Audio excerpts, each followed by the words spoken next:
Good morning from sacred space at Titania's realm. The time is 10:08 a.m. on Friday the 15th of November 2024, and we've got a bit of more storms coming later on this morning, or perhaps after lunch.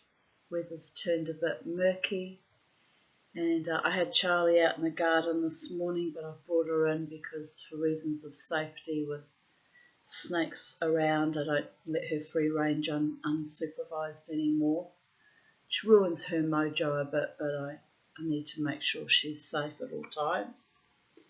So I thought I would continue on this morning with reading Rembrandt's Hat, Bernard Malamud, and I'm going to read the title story, Rembrandt's Hat. Reuben, in careless white cloth hat, or visorless soft round cap, however one described it, wandered with unexpressed or inexpressive thoughts up the stairs from his studio in the basement of the New York Art School, where he made his sculpture, to a workshop on the second floor, where he taught it. Arkin, the art historian, a hypertensive, impulsive bachelor of 34, a man often swept by strong feeling, he thought, about a dozen years younger than the sculptor, observed him through his open office door, wearing the cap among a crowd of art students and teachers. He wandered along the hall during a change of classes. In his white hat, he stands out and apart, the art historian thought. It illumines a lonely inexpressiveness arrived at after years of experience. Though it was not entirely apt, he imagined a lean white animal, hind, stag, goat, staring steadfastly but despondently through trees of a dense wood. Their gazes momentarily interlocked and parted. Reuben hurried to his workshop class. Arkin was friendly with Reuben, though they were not really friends. Not his fault, he felt. The sculptor was a very private person. When they talked, he listened, looking away, as though guarding his impressions. Attentive, apparently he seemed to be thinking of something else, his sad life, no doubt, if saddened eyes, a faded green mistakable for grey, necessarily denote sad life. Once in a while he uttered an opinion, usually a flat statement about the nature of life or art, never much about himself, and he said absolutely nothing about his work. Are you working, Reuben? Arkin was reduced to. Of course I'm working. What are you doing, if I may ask? I have a thing going. There Arkin let it lie. Once, in the faculty cafeteria, listening to the art historian discourse at long length on the work of Jackson Pollock, the sculptor's anger had momentarily flared. The world of art ain't necessarily in your eyes. I have to believe that what I see is there, Arkin had politely but stiffly responded. Have you ever painted? Asked Reuben. Painting is my life, retorted Arkin. Reuben, with dignity, reverted to silence. That evening, leaving the building, they tipped hats to each other over small smiles. In recent years, after his wife left him and costume and headdress became a mode among students, Reuben had taken to wearing various odd hats from time to time, and this white one was the newest, resembling Nehru's Congress Party cap, but rounded, a cross between a cantor's hat and a bloated yarmulke, or perhaps like a French judge's in Rouen, or a working doctor's in a Daumier print. Reuben wore it like a crown.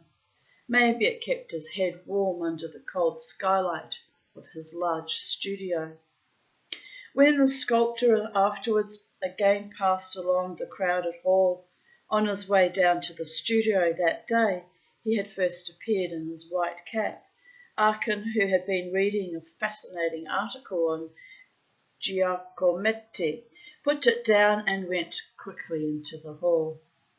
He was in an ebullient mood he could not explain to himself, and told Reuben he very much admired his hat.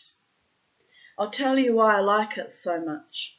It looks like Rembrandt's hat that he wears in one of the middle-aged self-portraits, the really profound ones. I think the one in the Rijksmuseum in Amsterdam.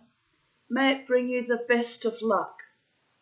Reuben, who had for a moment looked as though he was struggling to say something extraordinary, fixed Arkin in a strong stare and hurried downstairs.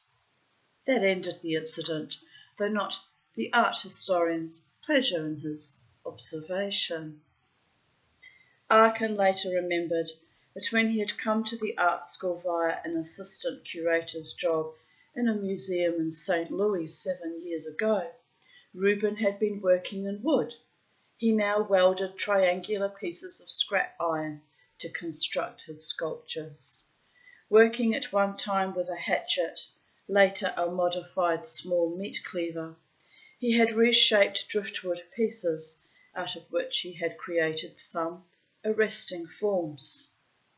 Dr. Levis, the director of the art school, had taught the sculptor, or was it Levi's?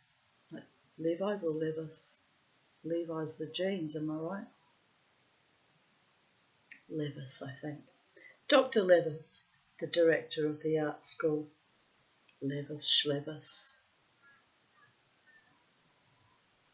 had talked the sculptor into giving an exhibition of his altered driftwood objects in one of the downtown galleries near where Levis lived. Arkin, in his first term at the school, had gone on the subway to see the show one brisk winter's day. This man is an original, he thought. Maybe his work will be too. Reuben had refused a gallery vernissage, and on the opening day the place was nearly deserted. The sculptor, as though escaping his hacked forms, had retreated into a storage room at the rear of the gallery and stayed there looking at pictures. Arkin, after reflecting whether he ought to, sought him out to say hello, but seeing Reuben seated on a crate with his back to him, examining a folio of somebody's prints without once turning to see who had come into the room, he silently shut the door and departed. Although in time 2 notices of the show appeared, one dreadful, the other mildly favourable, the sculptor seemed unhappy about exhibiting his work, and after that hadn't for years. Nor had there been any sales. Recently, when Arkin had casually suggested it might be a good idea to show what he was doing with his welded iron triangles, Reuben, after a wildly inexpressive moment, had answered, "Don't bother playing around with that idea." The day after the art historian's remarks in the hall to Reuben about his white cap, it disappeared from sight, gone totally. For a while he wore on his head nothing but his heavy, reddish hair.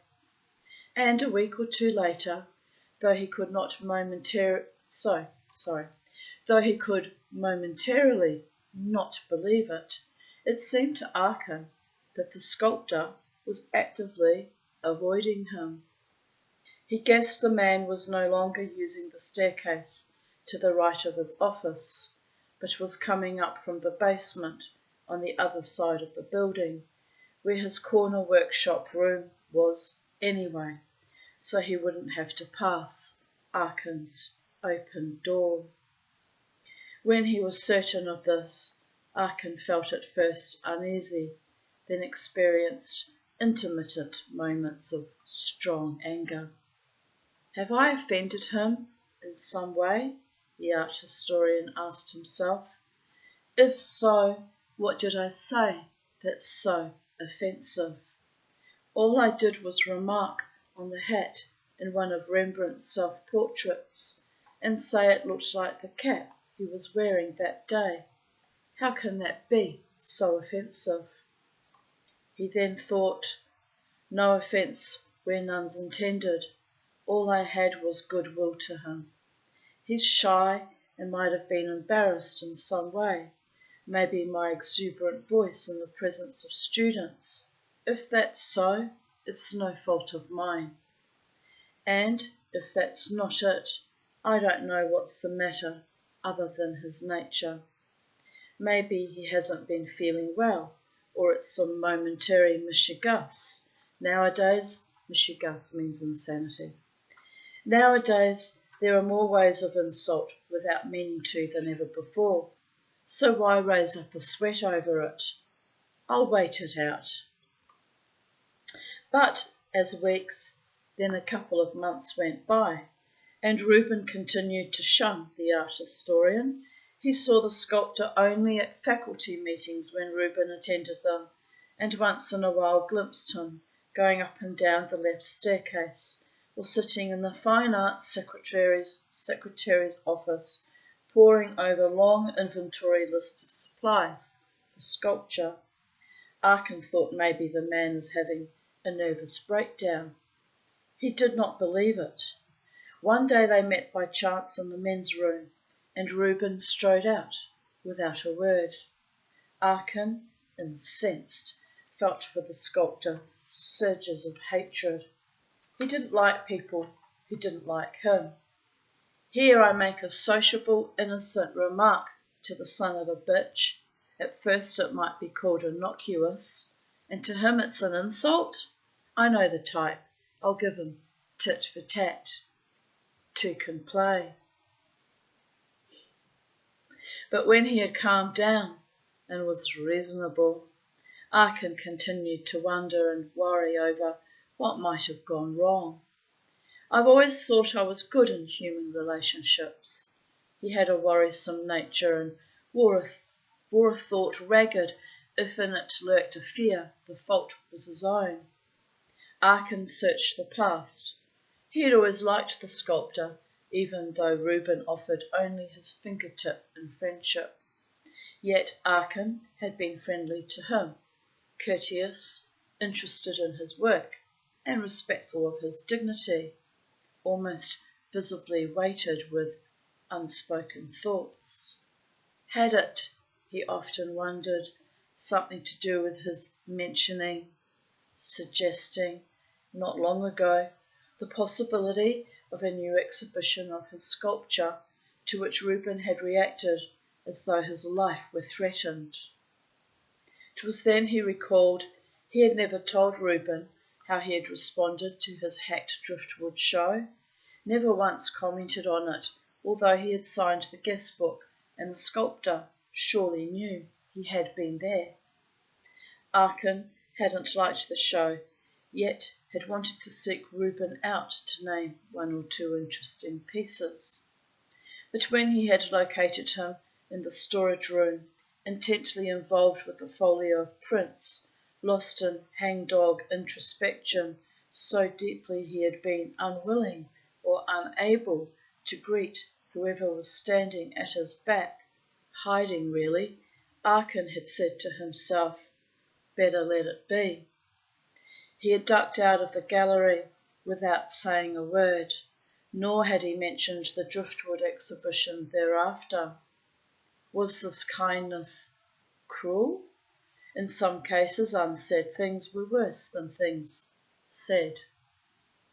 Something Reuben might think about if he hadn't. Still, it's not very likely he's avoiding me so long after the fact for that alone, Arkin reflected. If he was disappointed or irritated or both by my not mentioning his driftwood show, he would then and there have stopped talking to me if he was going to stop talking. But he didn't. He seemed as friendly as ever, according to his measure, and he isn't a dissembler. And when I afterwards suggested the possibility of a new show he obviously wasn't eager to have, which touched him to torment on the spot, he wasn't at all impatient with me, but only started staying out of my sight after the business of his white cap, whatever that meant to him. Maybe it wasn't my mention of the cap itself that's annoyed him. Maybe it's a cumulative thing, 3 minuses for me. Arkin felt it was probably cumulative.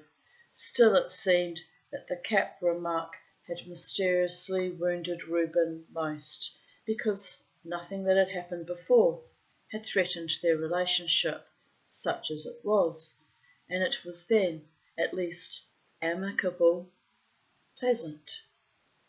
Having thought it through to this point, Arkin had to admit to himself he did not know why Reuben acted as strangely as he was now acting. Off and on, the art historian considered going down to the basement to the sculptor's studio and there apologising to him if he had said something inept, which he certainly hadn't meant to do. He would ask Reuben if he'd mind telling him what it was that bothered him. If it was something else he had inadvertently said or done, he would apologise for that and clear things up. It would be mutually beneficial. One early spring day, he made up his mind to visit Reuben after his seminar that afternoon, but one of his students, a bearded printmaker, had found out it was Arkin's 35th birthday and presented the art historian with a white 10-gallon Stetson that the student's father, a travelling salesman, had brought back from Waco, Texas. "Wear it in good health, Mr. Arkin," said the student. "Now you're one of the good guys." Arkin was wearing the hat going up the stairs to his office, accompanied by the student who had given it to him, when they encountered the sculptor, who grimaced, then glowered in disgust. Arkin was upset, though he felt at once that the force of this uncalled-for reaction indicated that, indeed, the hat remark had been taken by Reuben as an insult. After the bearded student left Arkin, he placed the Stetson on his work table. It had seemed to him, before going to the men's room, and when he returned, the cowboy hat was gone. The art historian frantically searched for it in his office and even hurried to his seminar room to see whether it could possibly have landed up there, someone having snatched it as a joke. It was not in the seminar room. Smouldering in resentment, Arkin thought of rushing down and confronting Reuben, nose to nose, in his studio, but could not bear the thought. What if he hadn't taken it? Now both of them evaded the other, but after a period of rarely meeting, they began, ironically, Arkin thought, to encounter one another everywhere, even in the streets of various neighbourhoods, especially near galleries on Madison or 57th, or in Soho, or on entering or leaving movie houses, and on occasion about to go into stores near the art school. Each then hastily crossed the street to skirt the other, twice ending up standing close by on the sidewalk. In the art school, both refused to serve together on committees. One, if he entered the lavatory and saw the other, stepped outside and remained a distance away till he had left. Each hurried to be first, I suppose, because it's awkward when you have to stand and look at each other's willies when you're enemies, am I right? That would be a bit weird. It's not really a problem that women have when we go to the lavatory because we get our own stall and shut the door. But yeah, staring at each other's genitals when you want to kill someone be kind of violating. Just saying. Mind you, you'd have the measure of the man, wouldn't you? If you measure a man by his genitals. I guess men don't really bother with that too much, except for jokes about whether size matters or not.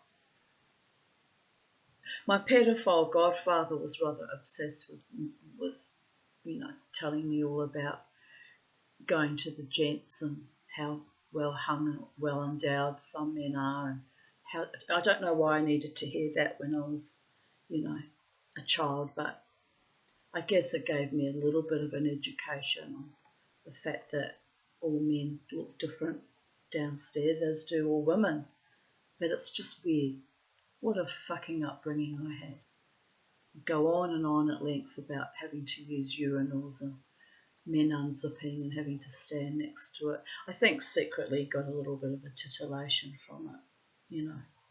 Really was a sick motherfucker, but it is what it is.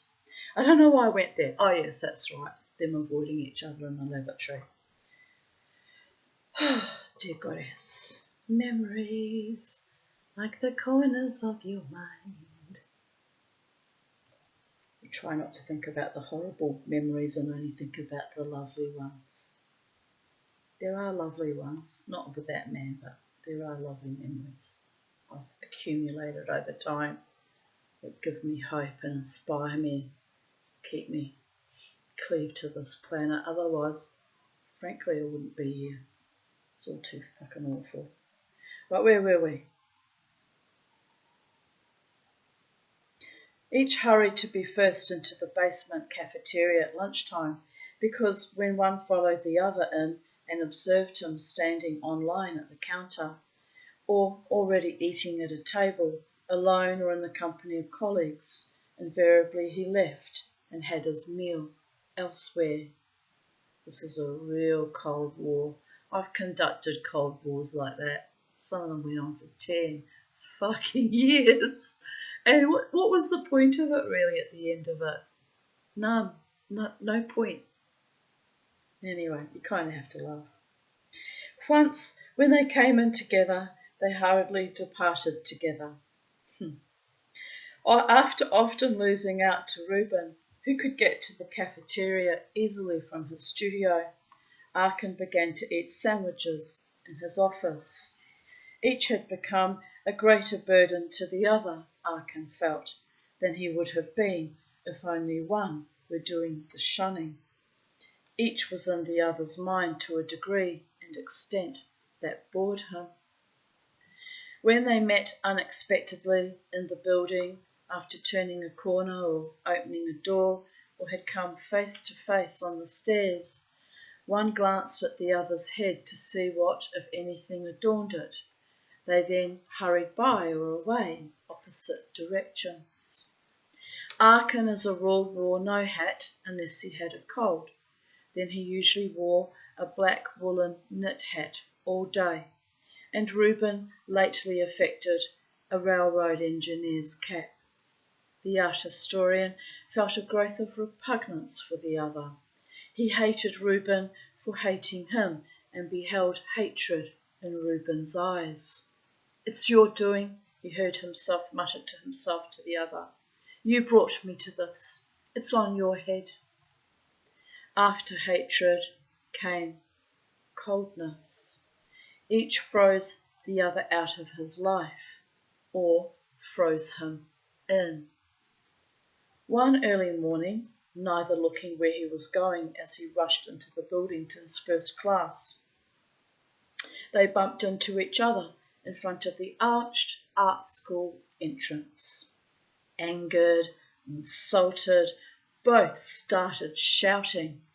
Reuben, his face flushed, called Arkin murderer, and the art historian retaliated by calling the sculptor thief. Reuben smiled in scorn. Aachen, in pity, they then left. So they then fled, which is basically the same thing, only quicker.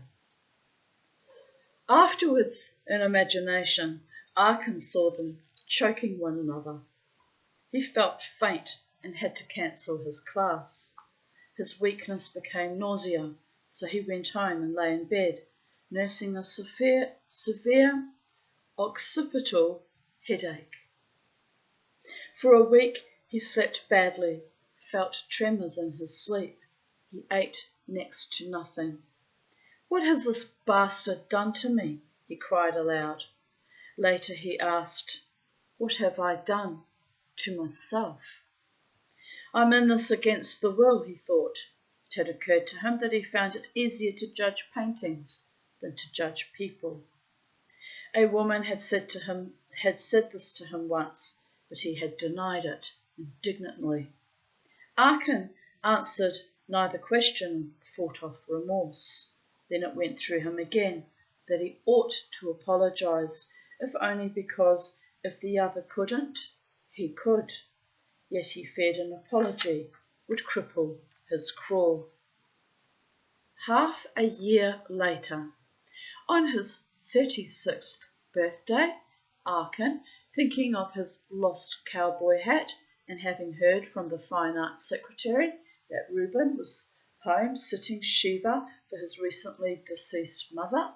It's the 7 days of mourning, where you sit on low stools and you don't have any visitors much and you just grieve intensively and for 7 entire days. The mourning period goes on actually for 11 months, but that first 7 days are very intense and pivotal. For his recently deceased mother, was drawn to the sculptor's studio, a jungle of stone and iron figures, to search for the hat. He found a discarded welder's helmet, but nothing he could call a cowboy hat. Aachen spent hours in the large skylighted studio, minutely inspecting the sculptor's work in welded triangular iron pieces set amid broken stone statuary he had been collecting for years, decorative garden figures placed charmingly among iron flowers seeking daylight. Flowers were what Reuben was mostly into now, on long stalks with small corollas, on short stalks with petalled blooms. Some of the flowers were mosaics of triangles fixing white stones and broken pieces of thick coloured glass in jewelled forms.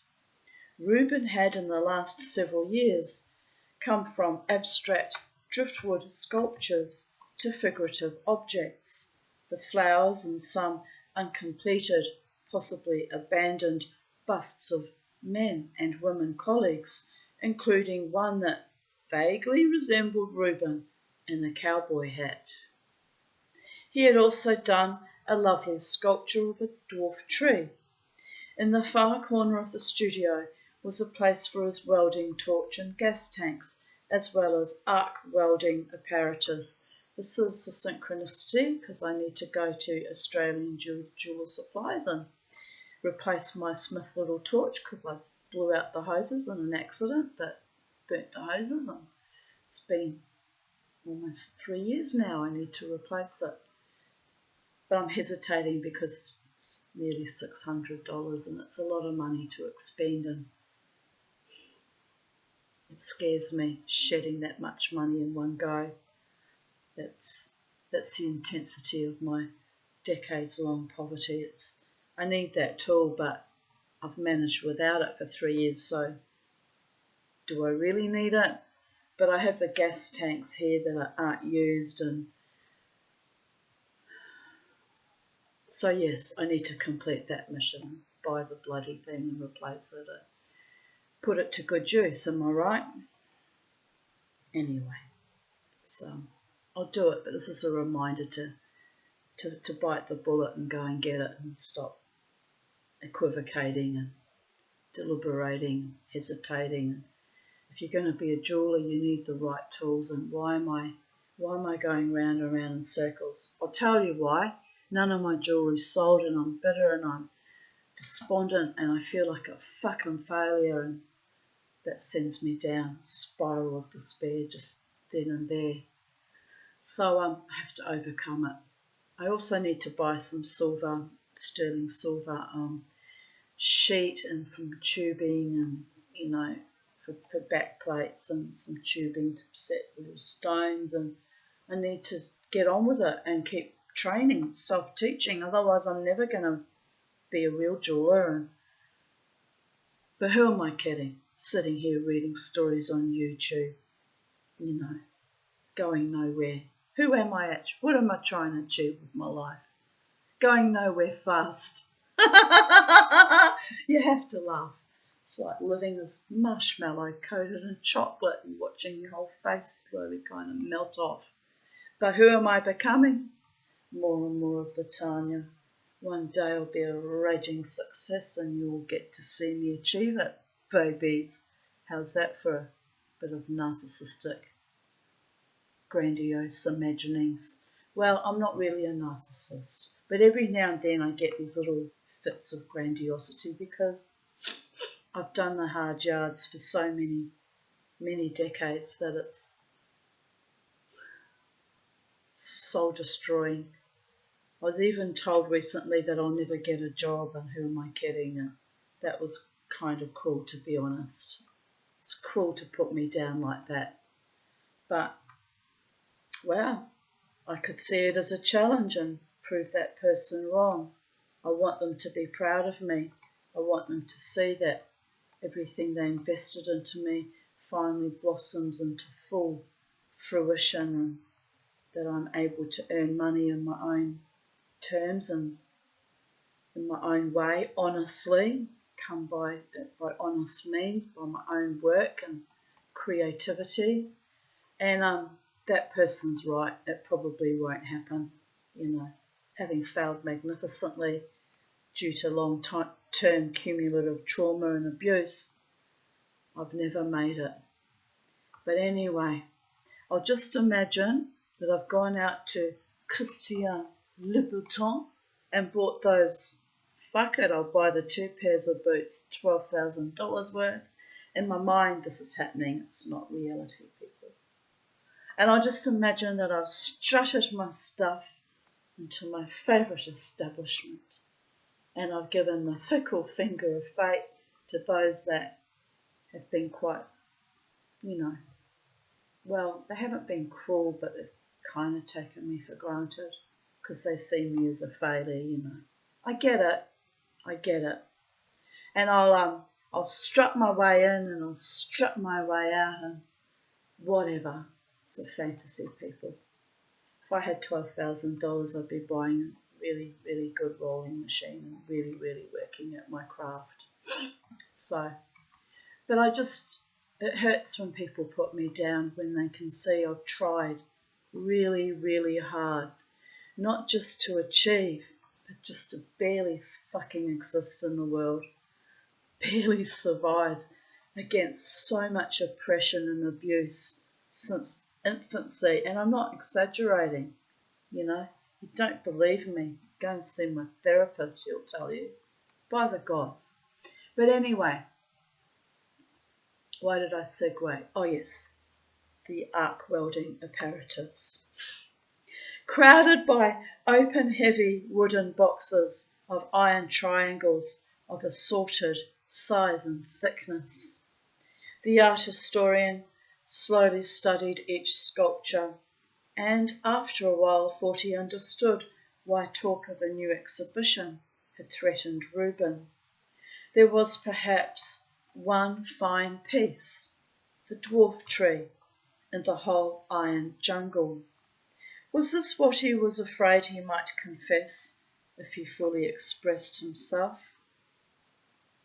Several days later, while preparing a lecture on Rembrandt's self-portraits, Arkin, examining the slides, observed that the portrait of the painter which he had remembered as the one he had seen in the Rijksmuseum in Amsterdam, was probably hanging in Kenwood House in London, and neither hat the painter wore in either gallery, though both were white, was that much like Rubens' cap. This observation startled the art historian. The Amsterdam portrait was of Rembrandt in a white turban he had wound around his head. The London portrait was him in a studio cap or beret worn slightly cocked. Rubens' white thing, on the other hand, looked more like an assistant cook's cap in Sam's diner than it did like either of Rembrandt's hats in the large oils or in the other self-portraits Arkin showed himself on slides. What those had in common was the unillusioned honesty of his gaze.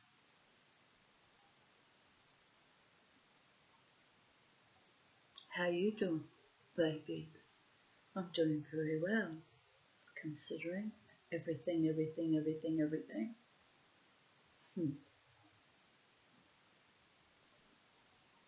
In his self-created mirror, the painter beheld distance, objectivity, painted to stare out of his right eye, but the left looked out of bedrock, beyond quality. Yet the expression of each of the portraits seemed magisterially sad. Or was this what life was, if when Rembrandt painted, he did not paint the sadness? After studying the pictures projected on the small screen in his dark office, Arkin felt he had, in truth, made a referential error, confusing the hats.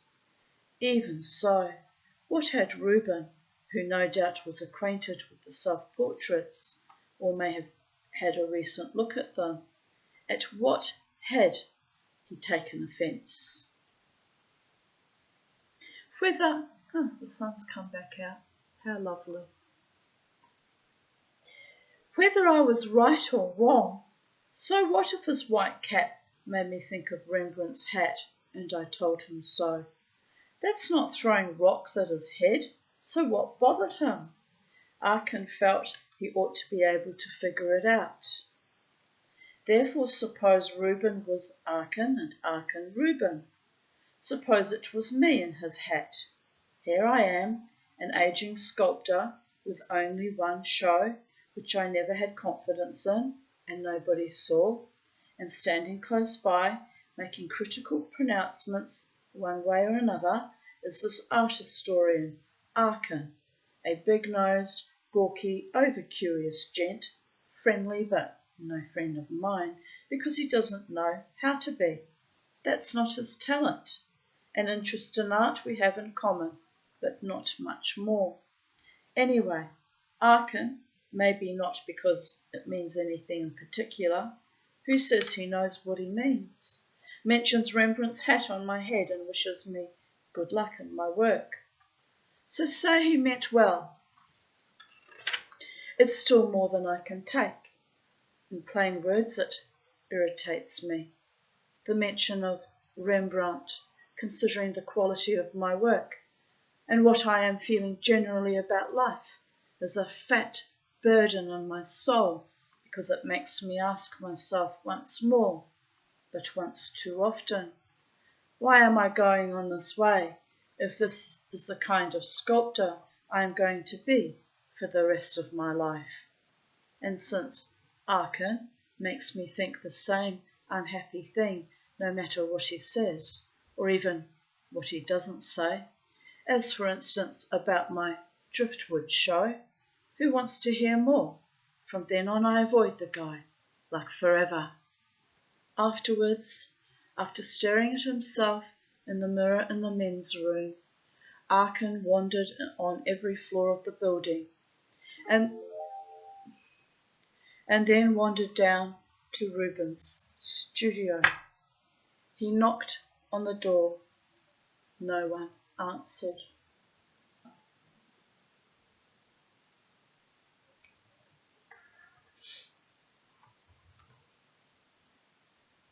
After a moment, he tested the knob. It gave. He thrust his head into the room and called Reuben's name.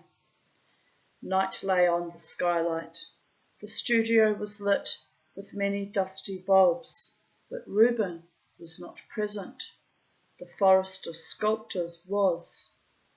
Arkin went among the iron flowers and broken stone garden pieces to see if he had been wrong in his judgment. After a while, he felt he hadn't been.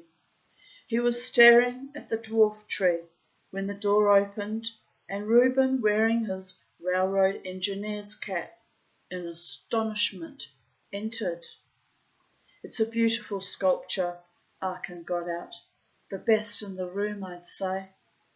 Reuben stared at him in flushed anger, his face lean. He had grown long reddish sideburns. His eyes were for once green rather than grey. His mouth worked nervously, but he said nothing. Excuse me, Reuben. I came in to tell you I got those hats I mentioned to you some time ago mixed up. Damn right you did. Also for letting things get out of hand for a while. Damn right. Reuben, though he tried not to, then began to cry. He wept silently, his shoulders shaking, tears seeping through his coarse fingers on his face. Arkin had taken off. They stopped avoiding each other and spoke pleasantly when they met, which wasn't often. One day, Arkin, when he went into the men's room, saw Reuben regarding himself in the mirror in his white cap, the one that seemed to resemble Rembrandt's hat. He wore it like a crown of failure and hope. The end.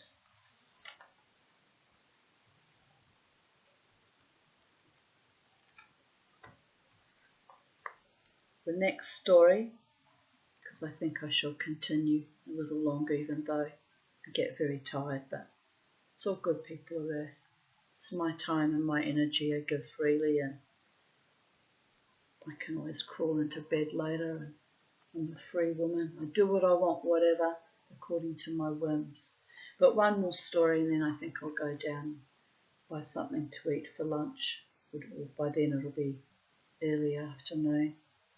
And yes, that's the plan, people of Earth.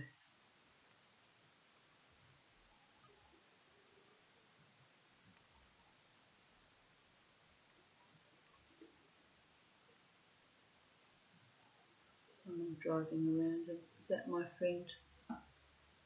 No, I thought it might be Margot because it was a big four-wheel drive Audi, but no, it's not her. Oh, I must be lonely when I get so excited at the prospect of visitors. That's the other thing I need to do is start baking cakes so I've got something to offer when people come here. It's bloody embarrassing. I bought a packet of biscuits, but still, I can do better. I need to rattle my dags. But anyway, notes from a lady at a dinner party. Max Adler, passing through the city in November, had telephoned his old professor of architecture, Clem Harris, and was at once cordially invited to dinner that night at his house in Hempstead to meet some good friends and his young wife, Carla. She spoke of her husband's respect for Adler. He says about you something he doesn't often say about his former students, that you deserve your success. Didn't you win an AIA national medal about 2 years out of graduate school? Not a medal, Adler explained, pleased. It was an honour award certificate for a house I designed. Adler, at the time of the dinner party, was a loose-fleshed, heavy man who dressed with conservative carelessness and weighed 210. That's pounds. I don't know what that is in kilos. Shall I Google? No, you can Google it.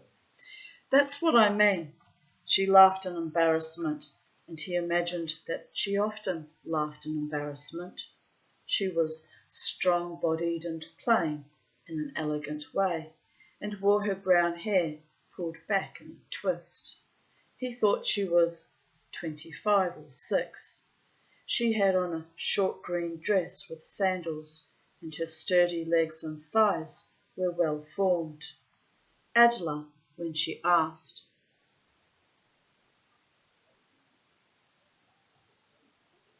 said she was 32, and Carla remarked it was a fine age for a man. He knew her husband's age was twice his. She was direct and witty, with a certain tensity of expression. She told him almost at once that friendship meant a lot to her. It was during dinner that Carla Harris let Adler know about the note in his pocket.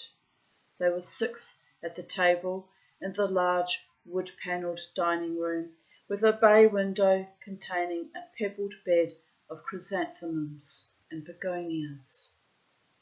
Besides the hosts, there was a middle-aged couple, the Ralph Lewins, or Levins. He was, let's be Jewish. That's when you're in love, the whole world is Jewish, my darlings. Goddess help us. He was a colleague of Harris's at the Columbia University School of Architecture, and maybe to balance off Adler, Harris's secretary, Shirley Fisher, had been invited, a thin-ankled, wet-eyed divorcee in a long, bright blue skirt, who talked and drank liberally.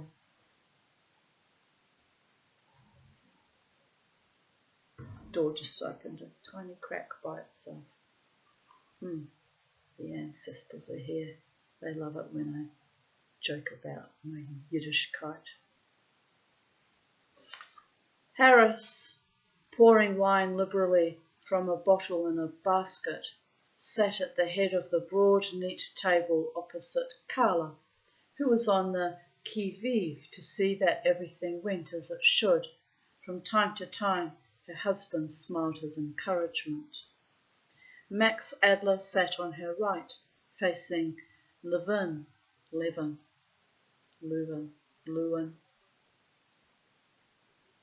How did I say I was going to pronounce it from the beginning? Levin. But it is spelt Lewin.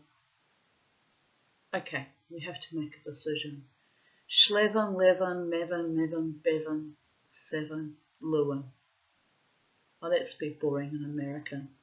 Facing Lewin across the table, and on his right was Mrs. Lewin, a small, luminous-faced, listening person, because they would have fucking anglicised it to fit in. Jews did that a lot in the day, especially post-Holocaust. It's how my father-in-law of blessed memory, who probably was the one that started to crack open the door, became Harry Aarons with 1 A, after changing his name to Aarons with 2 A's from Herschel Aaronchik. Didn't want to sound like a wog in New Zealand, so he tried to fit in by anglicising it. By the gods, have you no pride in your identity? No, they did not. Also, it was hard for New Zealanders to spell Aaronchik, which was spelled C-I-J-K at the end. Doesn't make sense, you know, the phonetic Polish spelling, Yiddish Polish spelling. I get it in a way. Everyone wants to belong and to fit in and be accepted and loved just as we are, am I right? Even me with this fucking Slavic face. Dear goddess. Anyway, what can I say, people? I must try not to get triggered by every little thing.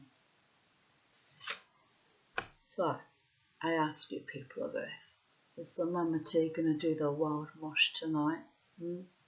Is she? Well, we shall see how I feel this evening. The likelihood is almost 90%, depending on the weather you understand and how I feel about things.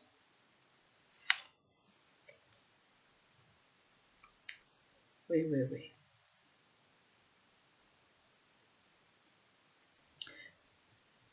Carla, when Harris was ladling turtle soup into bowls out of a handsome tureen. I actually had that once as a child in Germany. It's a delicacy, and it was fed to me by my mother's best friend, Auntie Lottie. Well, I call her Auntie Lottie Jonas. And I have an abhorrence of anything that tastes like fish or shellfish, or especially shellfishy things. So when she told me it was turtle soup, she told me after the event because she knew I would not have eaten it if I had known it was a turtle. Anyway, from what I remember, it tasted quite nice. It tasted a bit like oxtail soup, to be honest. You would not have really been able to tell the difference. They explained it to me that it was an extreme delicacy that only the very rich could afford. And as a child, that meant nothing to me, you know. I had all my weird food habits already entrenched in early childhood. So I was like, whatever. She also made the sweet mistake of introducing me to echte Lübecker German marzipan, which has been a delicacy of mine since forever. I've just devoured some because they bring it out at Christmas, Aldi does. Lübeck marzipan, which is very hard to get in Australia. Auntie Lottie used to send the most exquisite big pieces like that of Lübeck marzipan, which would have cost a fucking fortune, handmade, you know, to us every Christmas, and I would beg my mother to share it with her because it was technically hers. But I have to say, my mother was very generous to me in many ways, and she would share them. Echte Lübecker marzipan with me. And oh, would I be, this is even as an adult woman, by the way, oh, would I be thrilled about that. But they send it out like these little tiny blocks, little squares like that shape, little red squares in a tray, and a tray like this long in Aldi, and I can devour that in 5 minutes. There you go, the fatness. So I've just devoured, well, I made it last 2 days, which isn't very long in the broad scheme of things. But I've had my quota of Lübeck marzipan. I may buy some more before Christmas comes, because it's only available in these sort of preceding months before Christmas. I may spoil myself a bit more, but the trouble is, a second on the lips, a lifetime on the hips, am I right? And I'm trying to get my weight down to cure my sleep apnea, as if that's going to fucking happen. But anyway, that's the plan. And I keep sabotaging myself by eating my favourite food and thoroughly fucking enjoying it, because I've been dying for 59.5 years. I might as well just keep dying and enjoy my favourite foods while I'm dying. I know all my doctors just screamed at me, "Don't sabotage, Tanya. Tonight you will do the mosh. You will mosh for exactly 3 hours and you will wear off all that extra calories and you will die 1,000 deaths for 3 or 4 days, and then you'll do it all over again because we're trying to keep you alive, Tanya." All right, doctors. Well, I've been doing that for 14 years as well, and I'm still fat because the eating sabotage that goes on. Imagine if I had a regular lover with regular sex.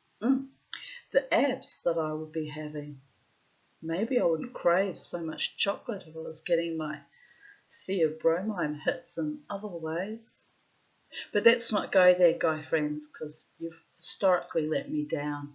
Badly, life-threateningly even, and I no longer believe in love. Just saying. That's a bit of a lie. Slight, teeny tiny lie. I still believe in love. It's just I haven't found someone who loves me back,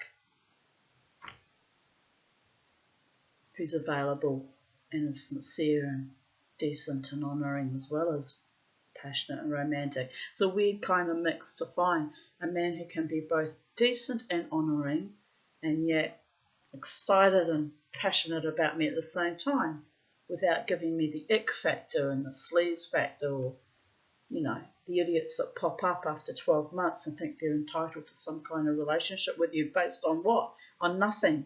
Gave me nothing, took me nowhere, treated me with disrespect, and then think they can, how dare they? I'm not even all that angry about it. I just see the funniest side of it. It's just hilarious. Fucking Egypt. There's a reason why I'm alone though. There is a reason, and it's to keep me safe and relatively sane. Men start playing head fucks with me. Bing bam boom, babies. It doesn't take long for them to start either. Isn't that interesting? Nasty. Anyway, they're indulging in their own forms of sabotage when really they need a woman like me. Powerful, loyal, faithful, courageous, and self-determined. Alright, I'm broken, I'm a bit fucking broken, but I have some wonderful qualities. But my psychiatrist reminded me of it. He said, you're so loving and you're so loyal. I said, those motherfuckers must never ever find that out about me. Oops, I slipped that out on YouTube. But honestly, I'm talking about the ones that see me in real world. They must never know. They wouldn't appreciate it even if it was laid out for them anyway. My loyalty. Could go to war on my loyalty. Could die by my own loyalty like an invisible sword. It's cost me dear in the past, by the way. That motherfucker, what was his name? Doesn't matter now. Let the ghosts lie where they belong. As ghosts. Literal ghosts. Fuck. Did they do a number on me though? They really did a number on me. And you know what? I deserve to have a wonderful man who loves me truly and deeply and honouringly and stands with me with great pride and happiness to have me in his life. I deserve that much after the fucking life I've had with those awful, they're not even worthy of being called humans. The gods rebuilt me after too many near deaths. So yes, now I am a bit weird and intransigent. And I really don't like abusers.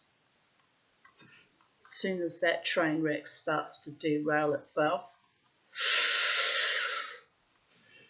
Mama T has to careen in a whole other direction. What am I going to do tonight though? Am I dancing? Am I not dancing? Am I going to dress like the femme fatale in my corset?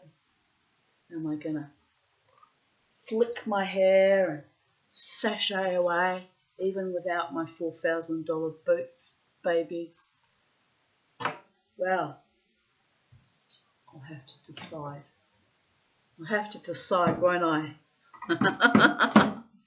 Some of you in the Brooklyn Standard do love me in my weird, quirky way, so I'll be seeing you later, babies. Get the Jack Daniels and Coke ready. Mama T's are coming. Why the hell not? Not going to cede or quit or yield to any man, woman or child. I fought long and hard to have my wild dance. Right, where were we? Harris, pouring wine liberally from a bottle, and we read that, dear goddess. I've slipped everywhere. Oh, that's right, we got to the ladling of the turtle soup, which I explained was a delicacy, into bowls out of a handsome tureen, and the conversation was lively, leaned imperceptibly close to Adela and whispered, I need a man as loyal to me as I am to him. That's what I need. If you like surprises, I've probably already got it, people. I have wonderful friends who do fight for me daily. Let's be real here. Platonic friends, if you like surprises, feel in your left pocket when you can.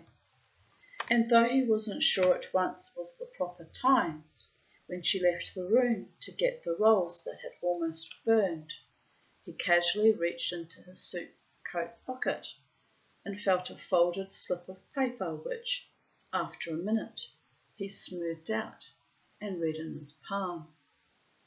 If anybody at the table had noticed that Adler's head was momentarily lowered and wondered whether he were privately saying grace, or maybe studying his wristwatch with a view to catching an early train back to the city, it occurred to him he wouldn't have worried. He was politely reading the lady's note, had initiated nothing. The slip of yellow-lined paper in small printed handwriting said simply, What do we all think we should, why do we all think we should be happy, that it's one of the necessary conditions of life? And for a while Adler, who took questions of this sort seriously, didn't know what to say in reply. It's rather a weird note to slip a gentleman that you're planning on having a friendship that you value so very much with. Slippery little sidewinder she is. Well, love makes us all go a bit psychotic, doesn't it? Truly does. She could quite easily have asked her question while they were having cocktails on the enclosed porch, and he would have done his best with it. But she had seemed concerned about the dinner and had been in and out of the kitchen many times, dealing also with the girl sitter who was putting the children to bed, really too busy to sustain a conversation with any of her guests. Yet since she hadn't orally asked her question, Adler felt he had to respect the fact that she had found it necessary to write it out on paper and slip into his pocket. If this was the way she was moved to express herself, he thought he ought to answer with a note. He glanced at her husband, aged but still vigorous since he had seen him last, who was at the moment listening attentively to Shirley. Adler excused himself, he said, to get his glasses, to scribble a note on a memo pad, and when he returned, though he wasn't comfortable in pretense, he covertly passed the paper to her, grazing her warm, bare thigh, though he hadn't intended to, then feeling her narrow fingers as he touched them close on the note.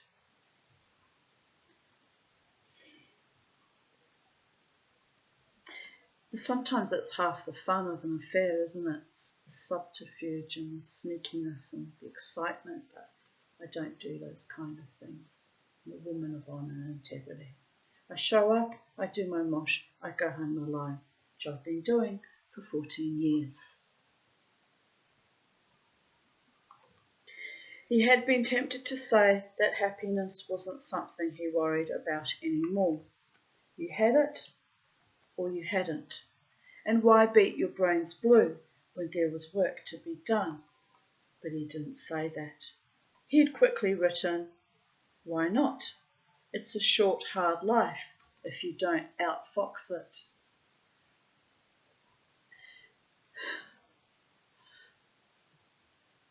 Kind of a good answer, actually, when you think about it. Carla glanced at the paper in her hand. I'm living fucking vicariously through other people's love stories. Written by Bernard Malamud. Does that make me sad and pathetic? Ah, yes it does. Smallest violin. However, I still do my dance. I stay true to the love of my own silly, old, recalcitrant, unrequited self. Because what else am I going to do? Crawl away and die? Is that what they want? For me to crawl away and die? I think not, babies. Mama T lives joyously and vibrantly and passionately and triumphantly and sometimes ecstatically and moshes her own fucking neck off until I will eventually die. That's the plan anyway. Of my own nonsensical, absurdist ridiculousness. And there's great art and delight in that. Performance art.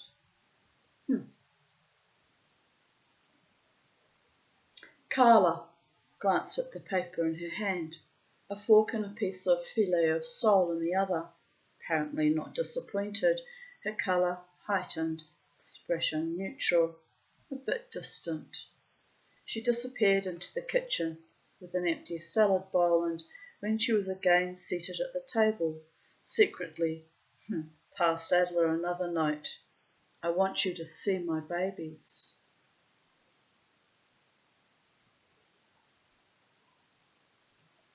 Adler solemnly nodded as he pocketed the paper. She smiled vaguely at it. As her husband, who had once more risen to refill the wine glasses, gazed at her fondly. The others were momentarily quietly eating, not apparently attentive. Carla returned a resemblance of her husband's smile at Adler, wondering why she engaged him in this curious game, felt they were now related in a way he couldn't have foreseen when he had entered the house that evening.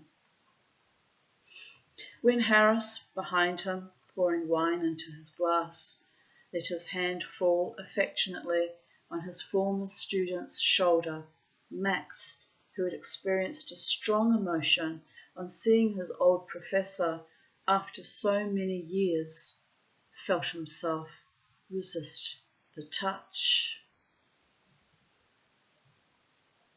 Later, he enjoyed talking with him over brandy in the living room. It was a spacious room, 24 by 30, Adler estimated, tastefully and comfortably furnished, draped, decorated, with a glass bowl of golden chrysanthemums and Shasta daisies on the fireplace mantel and some bright modernist paintings on the wall. Carla was then in the kitchen, showing the sitter how to stack and operate the dishwasher, and Adler felt geared to anticipation, though not sure of what. He tried to suppress the feeling, and to some extent succeeded. But as Clem Harris poured him a cognac, he stealthily felt in his pocket, and there were the 2 notes only. The professor, a crisp, tall man with a clipped greyish beard, faintly red, and thick grey sideburns, who wore a green blazer with an orange shirt and white bow tie,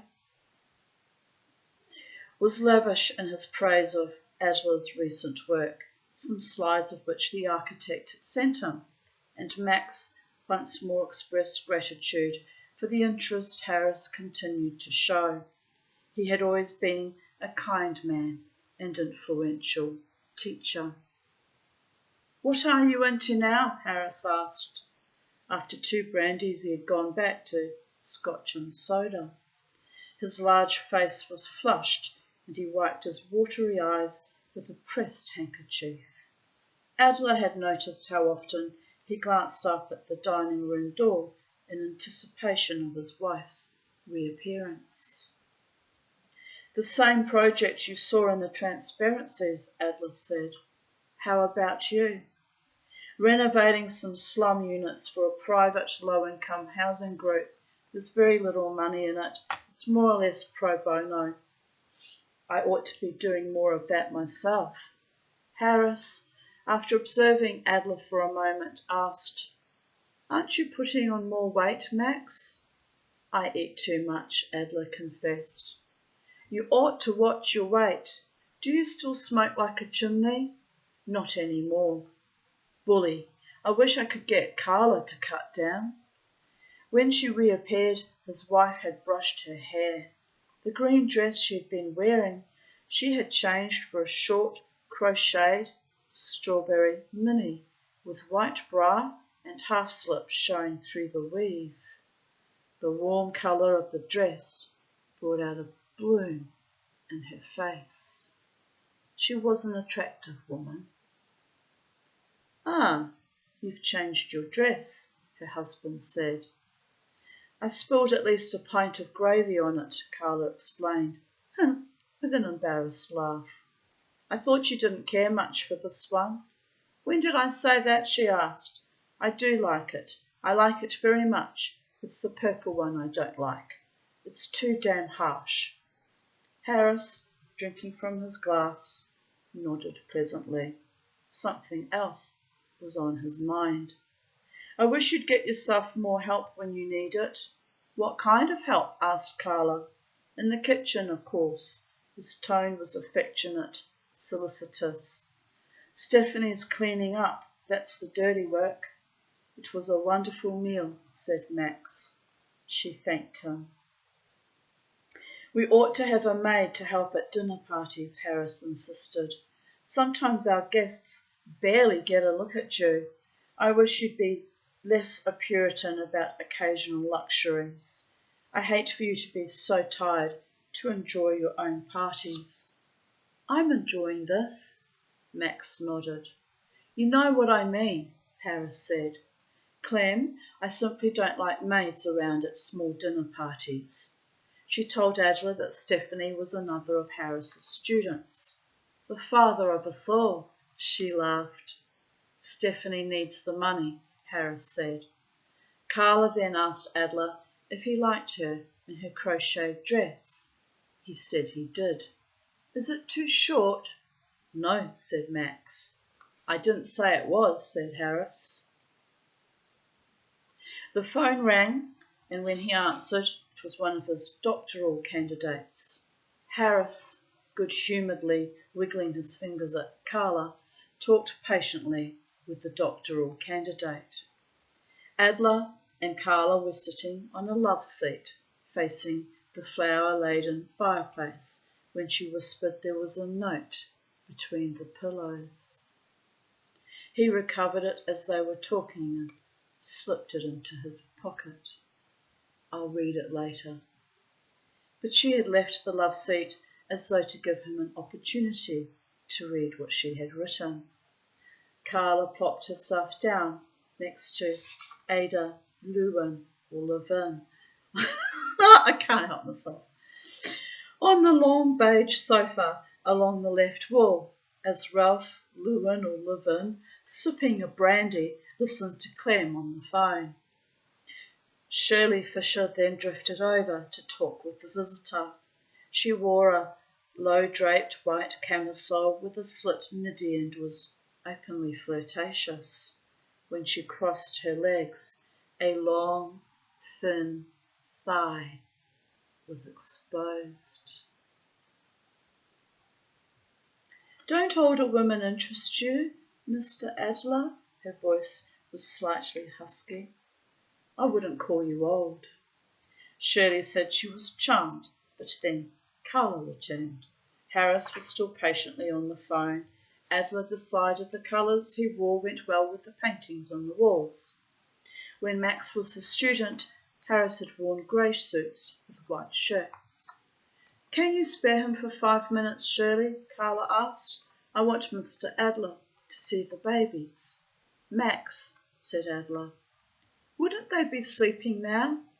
"I want him to see them anyway, if he'd like to." Max said he would. He'd managed to glance at her note. "Don't panic. but I like you a lot. Enjoy yourselves, Shirley said, pouring herself a brandy. We will, Carla said. As they were going up the stairs, Adela said, I wouldn't want to wake them up. They'll go right on sleeping.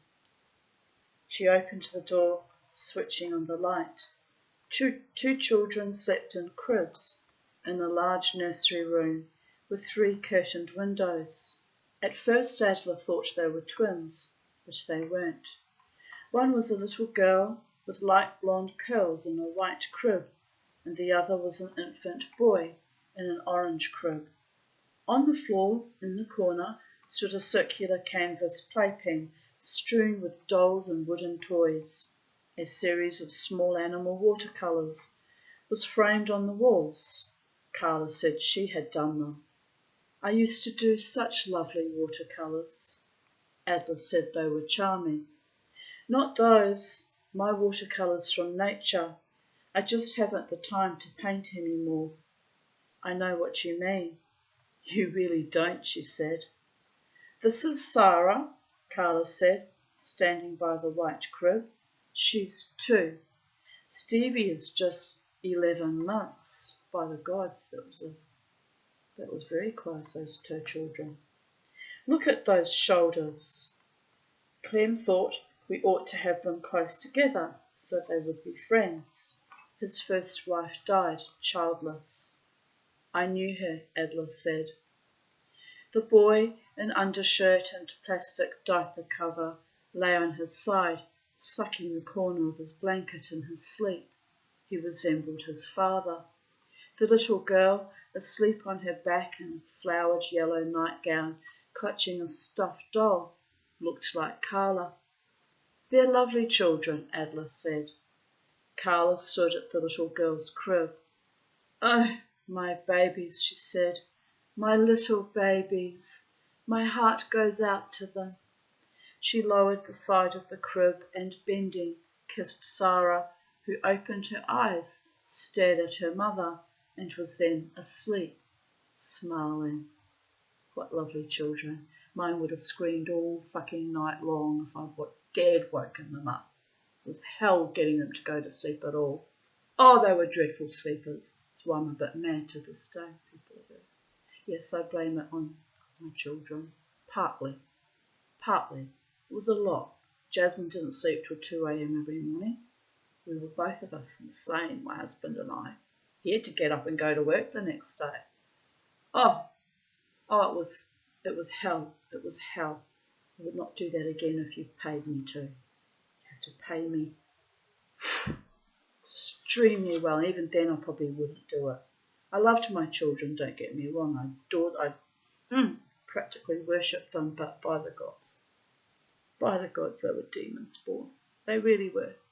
Then they grew up and abandoned me after all that effort, so they really are demons born. But never mind, they're my demons born. Created them from within my own body. And I gave, and I gave, and I gave. Another wasted effort going nowhere. Oh, the greatest violin ever created, a Stradivarius. Here we go.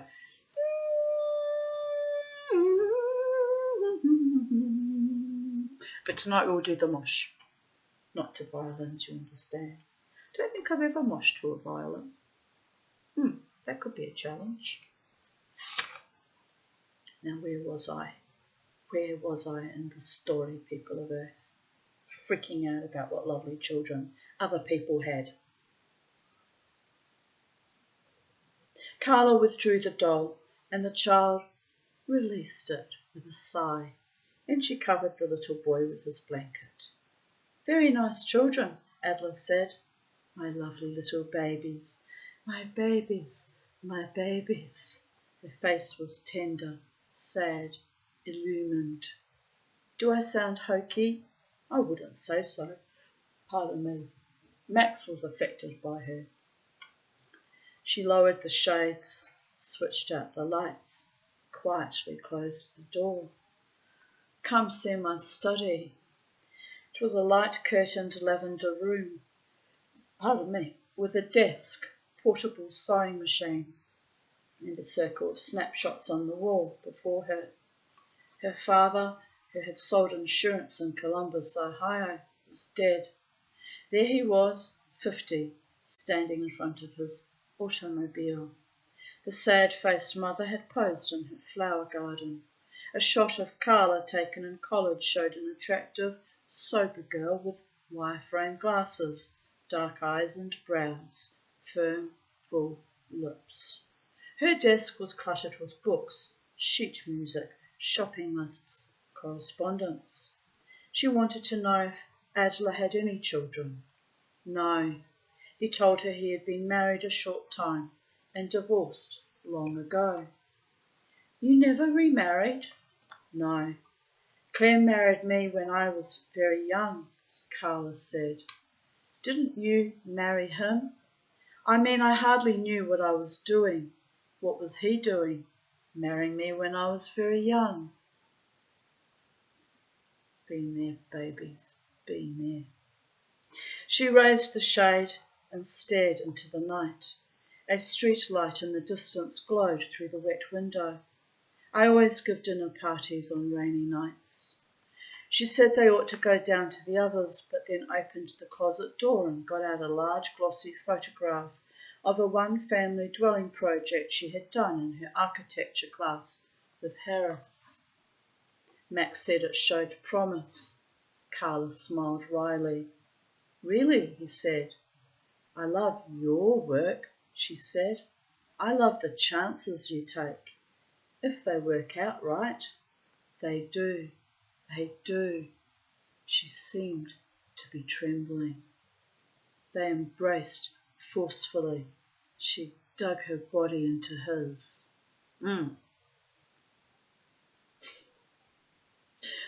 I'm so naughty. Please forgive me. I just see the funny side of it. They kissed, wet-mouthed. Then she broke into an embarrassed laugh. They'll be wondering. He's still on the phone, Max said, aroused. We'd better go down. What's Shirley to him? A tight-jawed bitch. To him, I said. He's sorry for her. Her 14-year-old kid is on LSD. He's sorry for everybody. They kissed again. Then Carla stepped out of his embrace and they went downstairs. Harris was off the phone. I showed him our babies, Carla said to her husband. Show off, smiled Harris. Lovely children, said Max. Shirley winked at him. I've lost the right to his friendship, the architect thought. A minute later he thought, things change. They have to. Now please stay put for a few minutes, Harris said to Carla. Catch your breath. First I have to pay Stephanie. Harris went to his den and returned with a box of colour transparencies of his renovation project for his slum housing improvement group, before and after. Max, his mind on Carla, examined the slides, holding each to the light. He said it was work well done. Harris said he was gratified that Max approved. Carla was paying Stephanie in the kitchen. Ralph Lewin, smoking a cigar, also looked at the slides, although I can't help myself. I can be a shit sometimes. Also looked at the slides, although he knew he was the one who had originally taken them. Ada and Shirley were on the green sofa on the right side of the room, Ada seriously listening as Shirley went on about her son on LSD. Carla carried in a silver tray full of bone china cups and saucers. I'm always late with coffee, she remarked. Make mine tea, said Ralph. She said she would get the tea in a minute. As she handed out the coffee cups, she slipped Adler a note with his. He read it in the bathroom. Pretend you're going to the bathroom, then go left in the back hall and you'll come out in the kitchen. He went to the left in the hall and came out in the kitchen. They kissed. with passion. Where can we meet? When? Max asked. Tonight, maybe? I'm not sure. Is there a motel around? 2 blocks away. I'll get a room if you can make it. If not tonight, I could stay on till tomorrow noon. I've got to be in Boston by evening. I think I can. Clem and I are in separate bedrooms right now. He sleeps like dead. I'll let you know before you leave. Just give me a sign, Max said. Don't write any notes. Don't you like them? Carla asked. I do, but they're risky.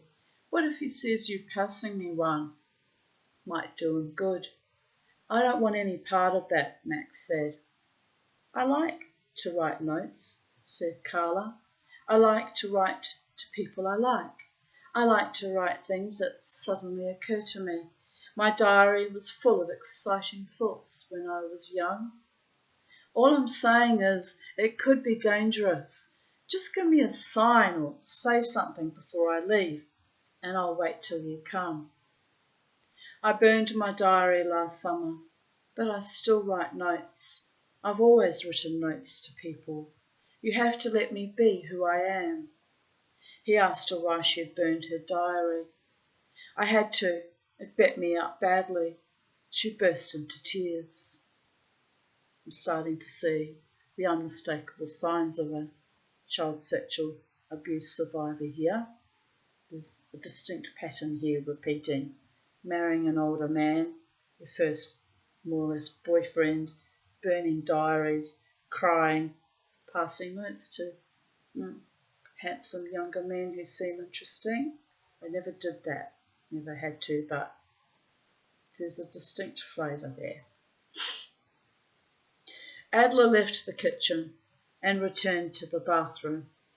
He flushed the toilet, washed his hands, and reappeared in the living room. At the same moment, Carla, her face composed, brought in Ralph's tea. For a while they talked politics across the room. Then the talk went to music, and Harris put on a new recording he had bought of Marlowe's Songs of a Wayfarer. Despite the singing, Shirley talked earnestly to Ralph Lewin, who suppressed a yawn now and then. Ada and Carla were chatting about the Lewins' new house. I'll be good.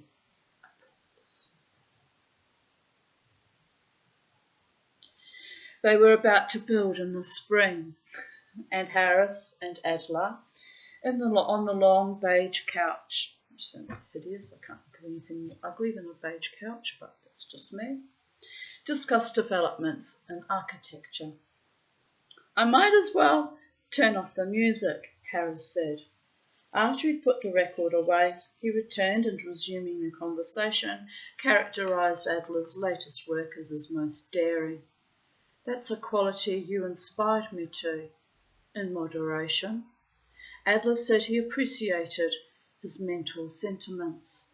He felt for the first time he did not know what to say to him, and it made him uncomfortable. He was now not sure whether to urge Carla to try to get out of the house tonight. On the one hand, he had gratitude and loyalty to Harris to contend with. On the other, he felt as though he were in love with her. They managed to meet alone at the fireplace when, to his strange surprise, she whispered, "Something's coming your way," and surreptitiously touched his hand with a folded slip of paper. Turning away from the company, Adler managed to read it, then thrust it into his pants pocket. Carla's note said, "Can someone love someone she doesn't know? We do it all the time. Partly I think I love you because I love your work. Don't confuse me with my work," Adler said. "It would be a mistake." "It's on for tonight," she whispered. As they stood side by side with their backs to the fireplace, they reached behind them and squeezed hands. Carla, glancing across the room at her husband, excused herself to go up to see if the babies were covered. Adela, after she had gone, tried to think of a reason to follow her upstairs, but the impulse was insane.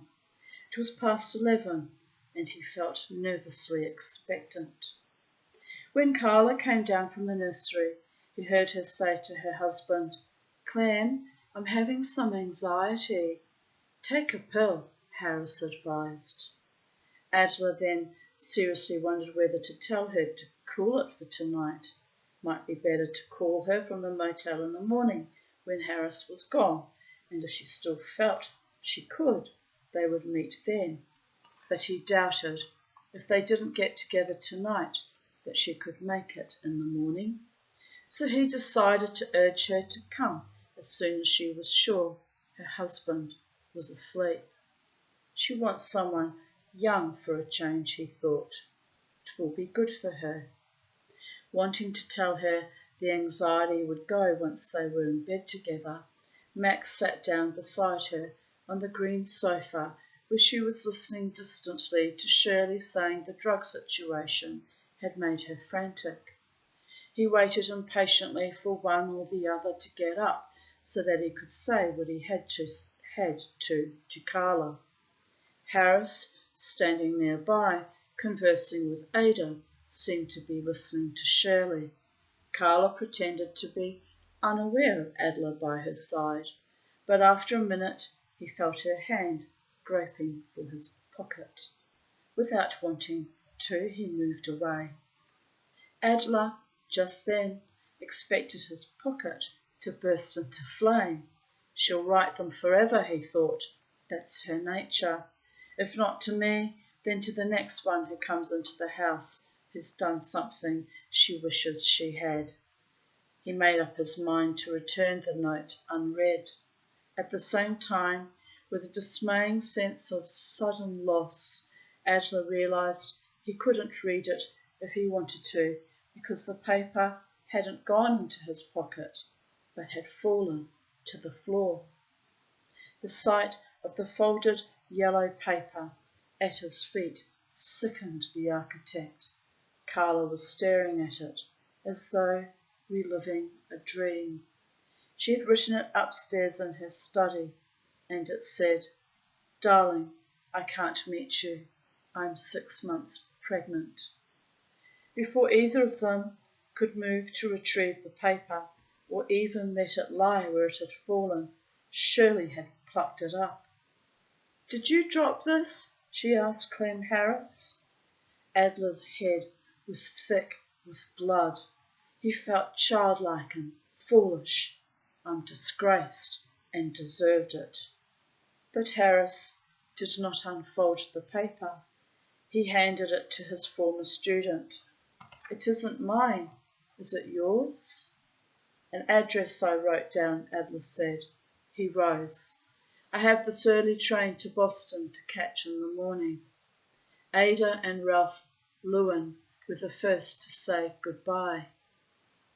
"Bon voyage," said Shirley. Harris brought Adler's coat and helped him on with it. They shook hands cordially. The air shuttle is the fastest way to Boston. Max said he thought that was how he would go. He then said goodbye to Carla. "Thanks for having me." "Love, marriage, happiness," Carla sang, standing in her crocheted short mini on the stairs. She runs up to her babies in the nursery. The end. All I can say is bored rich people. But that's a judgment of my own. Thus concludes today's readings of Even Date. That was 2 stories today, which is my usual pattern, and I'm going to go and get some food at the shops, which is intensely boring. I hate buying food, but one must eat, one must understand. And I'm neither bored nor rich, so I have to make hay while the sun shines and live my psychedelic dreaming and feed myself with the comforts of my older womanly age. And never mind. I was going to say someone should write me a love letter, but that's not likely to happen, is it, darlings? Sorted little notes in a love letter would suffice. Poetry and songs and sweetness to my beloved ones out there in the world, wherever you are in the space-time continuum. Oh, anyway, bye for now. Have a beautiful day, people of Earth, and stay happy, stay wild, stay free. Never let the bastards grind you down.